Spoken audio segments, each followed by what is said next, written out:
This is Tara Shaw with Conventus Law, welcoming you to day 2 of the INTA conference. Today we're going to be covering one main session, and that's the session on the future of trademarks in the fast and ever-growing Asia.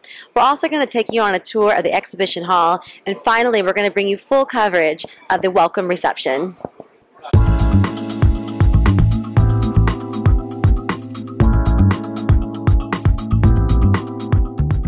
Hello, this is Rachel Tan with Rouse Legal. Thank you so much for a great panel today. How are you doing? I'm fine, Tara. Nice to meet you. You as well. I just want to ask you a couple of questions concerning the topics you were covering in the panel today.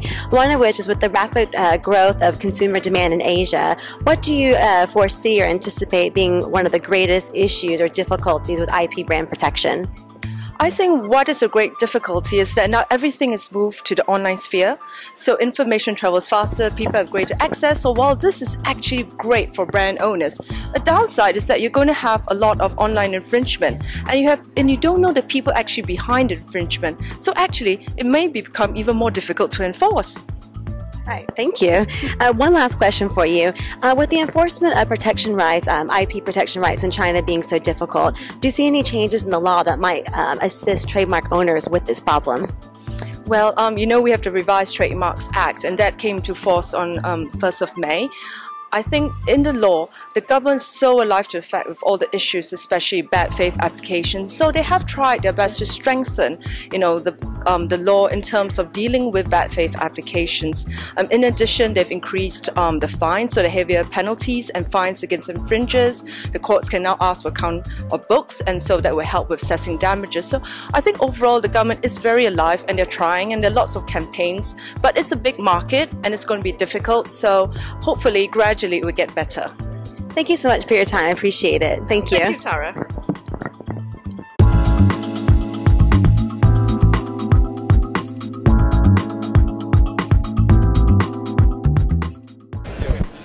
Let's go check out the exhibition hall. This way.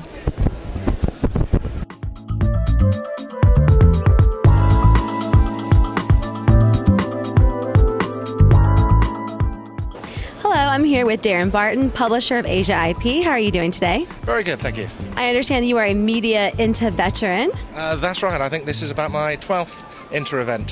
How do you think this one is faring thus far? Oh, I think it's brilliant. I think it's great that INTA has finally got here to Asia for the annual meeting, and that they're paying a little more attention to what goes on in this part of the world.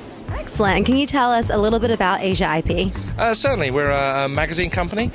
We try to keep people up to date with what's going on in India, China, and the rest of Asia, so that they know a little bit about how to protect their marks over here. Well, thank you, Darren, so much for your time. So appreciated. No problem. Thank you.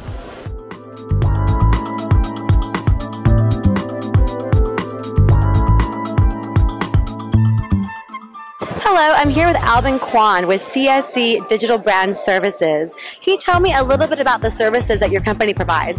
Yeah, sure. CSC is a company that focuses on the online brand protection services, and we have a special focus on the new GTLD program that is running at the moment. Okay, speaking of the new GTLDs, can you explain the significance of the generic top-level domain? Sure. The new generic top-level domain, or new GTLD, is a totally new structure of the internet. For example, in the past you have .com, .com.hk, .com.cn, for example. In the future, there will be a whole new structure whereby there will be hundreds or thousands of new generic names like .shop, car, sales available, and also more significantly, brand owners in first time ever, they are able to own their own top level domain. For example, Google, Apple, Baidu. So it's a very significant change in the internet. I'm sure it's great for business. I hear you're expanding offices. Is this true? Yeah, so the whole company is very excited about the Chinese market. So we're now opening an office in Hong Kong.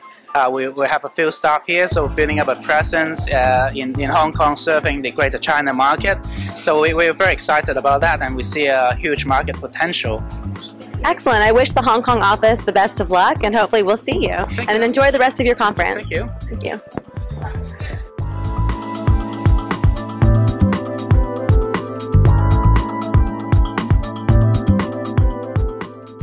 Hi, I'm here with Neha. Thank you so much for inviting me into your booth. Can you tell me a little bit about what kind of services your law firm provides? Sure. So we're Baramoglu Law Offices. We're a law firm that's based in Las Vegas, Nevada. We are a full-service IP law firm, so we do trademarks, patents. That starts all the way from the bottom level with the applications, going all the way up to appeals, even going up to the Supreme Court if we have to. We have a lot of experience with that, as well as the PTAB with the Patent Trial and Appeal Board. And I think one of the things that's special that we do that not a lot of other firms can provide is that we can actually provide IP management and patent portfolio management for different corporations, especially in China. So our main office is in Las Vegas, Nevada, but we also have an office in Xiamen, China, in Fujian. It's a small city between Hong Kong and Shanghai. Well, small by Chinese standards. It's about, I'd say, 3 or 4 million people. Small by Chinese standards, I would say. But it's close to Taiwan, where we have a lot of clients too. So it's a great city. And so what we can do is we can really help these Chinese companies invest and put money into the US patent system and also the United States market. Because by investing all the money in the patents in the IP portfolio, they're also bringing money to the United States and bringing their products there and growing the economy. So just as an example, the world's largest touch panel manufacturer, and their CEO came to us and said, I want to sleep better at night. I don't sleep well because I'm afraid of IP wars. So what we did was we went with him, we set up an IP team. The team is now 60 people, but we basically made it so that they could handle all of their work in-house and that they'd be able to have cost-efficient ways to bring those patents to the US market and to bring their products there as well. Well, that's excellent. So what would you say is the biggest thing that really differentiates your law firm from some of the other law firms providing similar services? Well, I think, again, a big part of it is that IP management and the portfolio management. Not only are we filing applications and working with clients in that respect, we're also helping them with patents, and if need be, we can help them come up with new inventions. So what we can do is we can look at their trademark portfolio, look at their patent portfolio, look at that of their competitors, and we'll ask them, give us a list of your top 5 competitors. Let's see what they have in their portfolios. Let's see how we can prevent you from infringing. Then we can ask if they want offense or defense. So really, more than anything, it's to wake them up. Because China really it's the sleeping dragon that's coming awake. And as we get them to become more aware of IP and they're able to move forward, it really helps everybody. I think your last sentence definitely sums up the theme of what I'm hearing here at the conference. And I want to thank you so much for your time, Neha. It was great to see you. It's great to see you.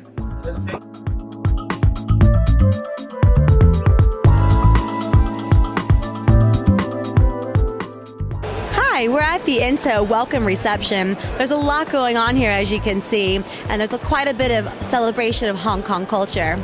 Let's go talk to some of the delegates. Hi, we're here catching up with some of the attendees at the welcome reception. What's your name? Aileen Miranda from Panama. Panama? Yeah. I have a good friend from there. Long way from home. Yeah. How are you enjoying Hong Kong? It's great. It's a beautiful city. Yeah. So how are you enjoying the conference? Well, it's great because we can connect with friends, network, and well, the Congress is amazing. So The most important question, what are you queuing up for here? Well, I'm waiting for a cartoon for myself. So yeah, so that's why. I'm going to get in line too. We'll catch you later. Hi, we're catching up with some more of the delegates here at the conference. Hi, what's your name? I'm Daphne Grasparil from the Manila, Philippines. From Manila. Okay, and what's your name? I'm Teresa Gonzalez from the Philippines. Excellent. And how are you guys enjoying the conference so far? Oh well, I'm enjoying it a lot. There's a lot of people, a lot of networking to do, and it's a very fitting way to meet up with new friends and clients also. And you? I'm very excited to be here. This is my first INTA conference, and I'm amazed at the number of delegates. I was told that there are about 8,500 participants, so I'm looking to attending more future INTA conferences. Excellent. And last question, are you enjoying yourself at the welcome reception? Yes, of course. The music is nice, and the food is great, and the company is excellent. Yes, it's the same. The food is great, and I'm really enjoying the music. And we had our picture taken outside with Yes, I'm really, I like the picture. It came out well, and it's great. It's great to be here. Oh, thank you ladies so much for your time. I do appreciate it, and I hope you enjoy the rest of your conference.